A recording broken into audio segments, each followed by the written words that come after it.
Good morning all of you. तो देखो, हम भूगोल के परिचय में चल रहे थे और भूगोल के परिचय में चर्चा करते करते हम कहाँ पहुँच गए थे? पृथ्वी पर पहुँच गए थे। तो पृथ्वी की उत्पत्ति, क्या? पृथ्वी की उत्पत्ति। तो विभिन्न भूगोल वेत्ताओं के अपने अपने मत रहे, अपनी अपनी परिकल्पनाएं रही हैं, अपने अपने मत और अपनी अपनी क्या रही हैं? परिकल्पनाएं रही हैं। और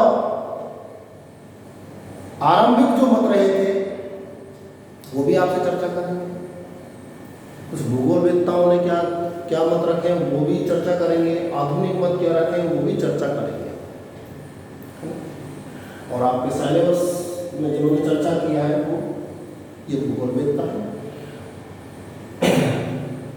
इमैनुएल कांट, जिसने बायोग्राफी परिकल्पना 1755 में दी थी।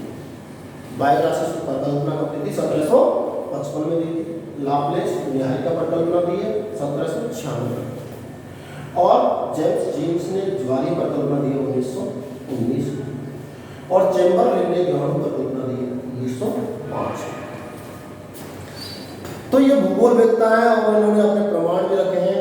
और ये भूगोल वेत्ता तो ये तो इमैनुएल कांट तो ये भी कहता था कि मुझे तो आप राशि कौन सी दी है? बायोराशि।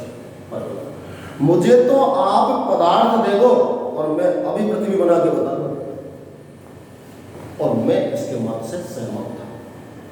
मैं इसके मत से सहमत था क्योंकि जिस तरह से इसने बायोराशि परिकल्पना में बताया है उस मत को देख करके मुझे लगा कि हाँ, इमैनुएल कांट अभी भी पदार्थ से पृथ्वी का निर्माण कर सकता है।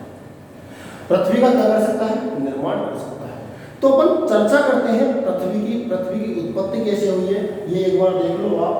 इमैनुएल कांट ने बायोराशि परिकल्पना 1755, लाप्लास ने न्यायिका परिकल्पना 1796, जेम्स जीन ने ज्वारीय परिकल्पना 1919 में, चैम्बरलेन ने ग्रहणों परिकल्पना 1905। तो चर्चा करते हैं एक बेसिक से कि पृथ्वी में इससे पहले भी क्या मत रहे थे।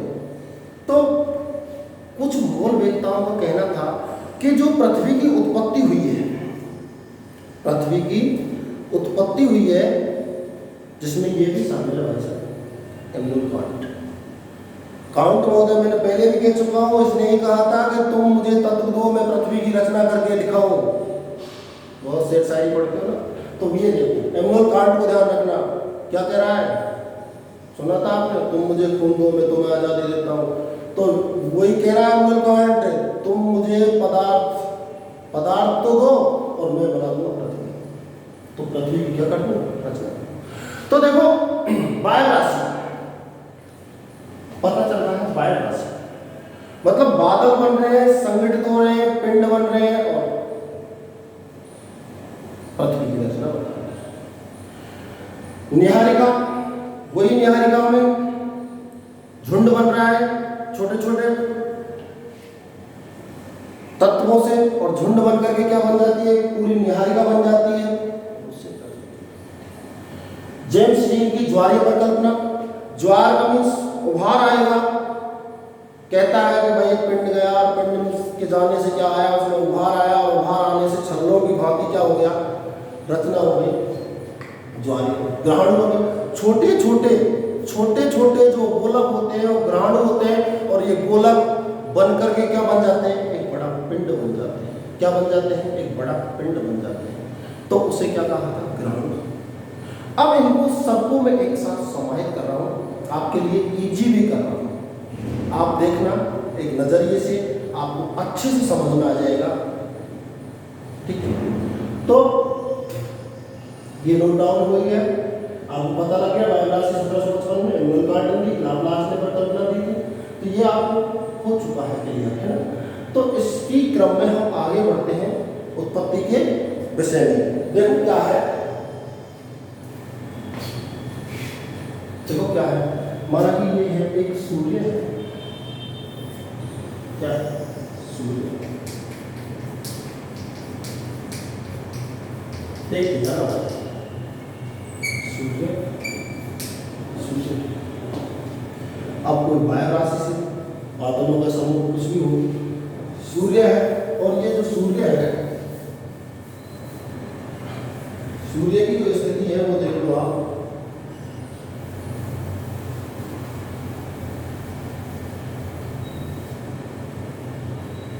ये सूर्य के सहारे से दो तारागण हो जाता है। कुछ लोगों ने ये कहा था कि सूर्य बुरे कुछ नहीं है। सुन लो पहले एक बार, सूर्य बुरे कुछ नहीं है।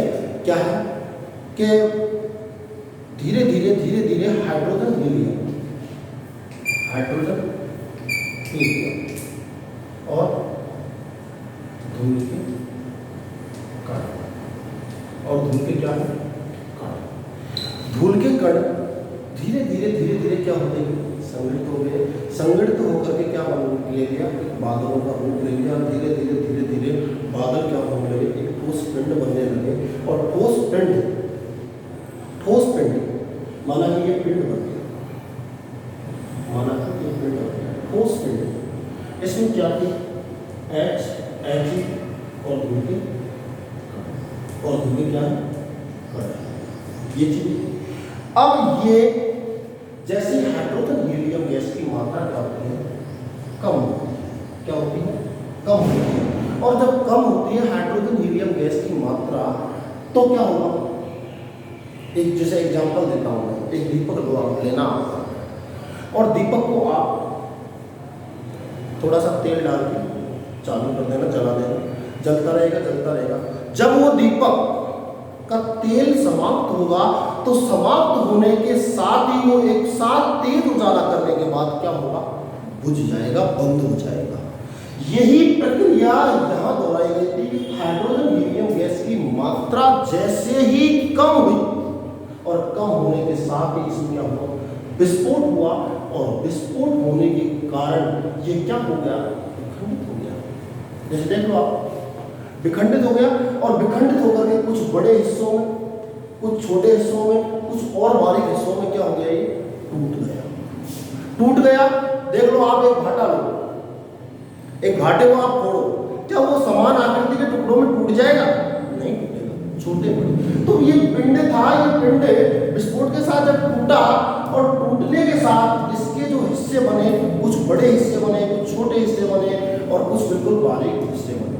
तो जो बिल्कुल बारीक थे वो दोबारा से सम्मिलित होकर के एक तस्तरी नुमा क्या ले ली थी, उन्होंने आकृति ले ली थी। तस्तरी नुमा क्या ले ली थी, आकृति ले ली थी, जिसे आज हम क्या कहते हैं, आकाश कहते हैं। क्या कहते हैं हम, आकाश कहते हैं। तस्तरी नुमा जो आकृति ली उसे क्या बोलते हैं, आकाश बोलते हैं। और जो बड़े बड़े पिंड थे, उन पिंडों को क्या बोल दिया था हमने, ग्रह बोल दिया।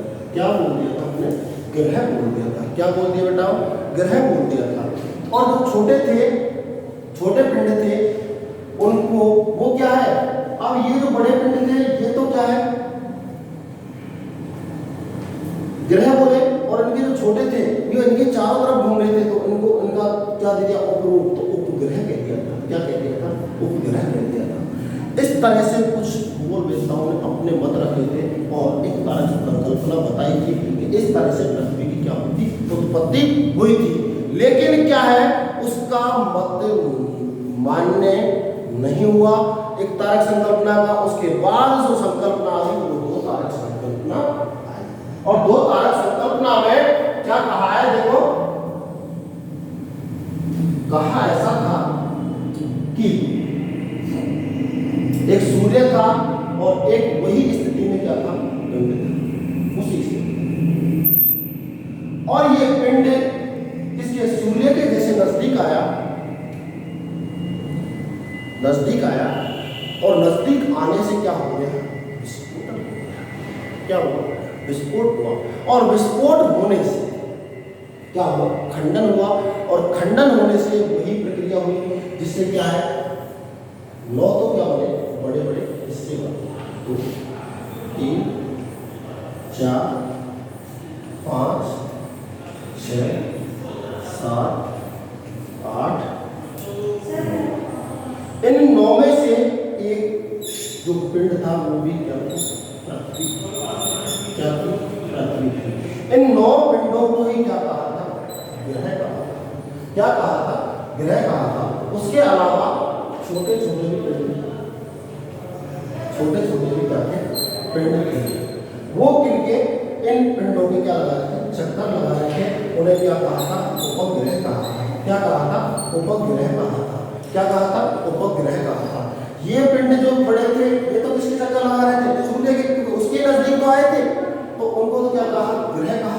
छोटे पिंड थे, उनको क्या कहा, उपग्रह कहा। और जो बिल्कुल बारीक थे, वो संघित होकर के कस्तरी नुमा जो आकृति बनाई थी, उसको क्या कहा था, आकाश कहा। क्या कहा था, आकाश कहा था। आकाश कहा था, आकाश बने, ग्रह बने और उपग्रह बन गए। यहाँ कोई समस्या आई आपको?